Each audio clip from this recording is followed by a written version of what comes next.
So for this morning, let's have some game. So the title of this game is The First Sound is the Name of the Game. Okay, so here's what you're going to do. So you must listen to everything I say, then I'll be asking you a question at the end. Okay, game? Okay, let's start. So, the first sound is the name of the game.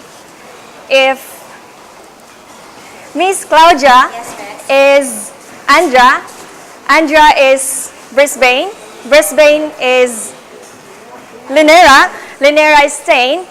Who is Miss Claudia? Okay, again, one more time.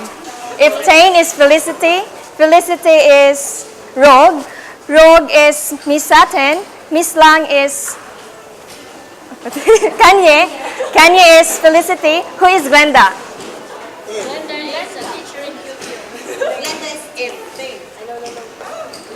Yes, what's your answer? Tain. Yes, why?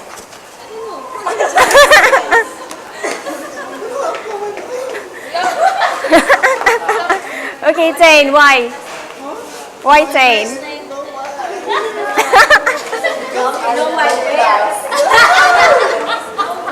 Okay, one more time, last. Okay.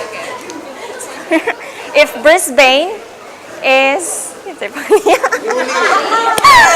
Brisbane is Yuli, Yuli is Linera, Linera is Tain, Tain is Felicity, Felicity is Rogue. Who is Linera?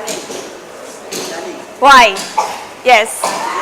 The first sound is the name of the game, so the first person will answer, then that's the answer. Okay, that's right. Chani is the answer.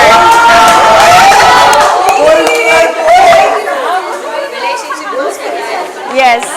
So as the title goes, the first sound is the name of the game. So whoever says the first answer, and that's the answer. So yeah, the first sound is the name of the game. Okay? Okay, so that's all for today, teachers. Thank you so much.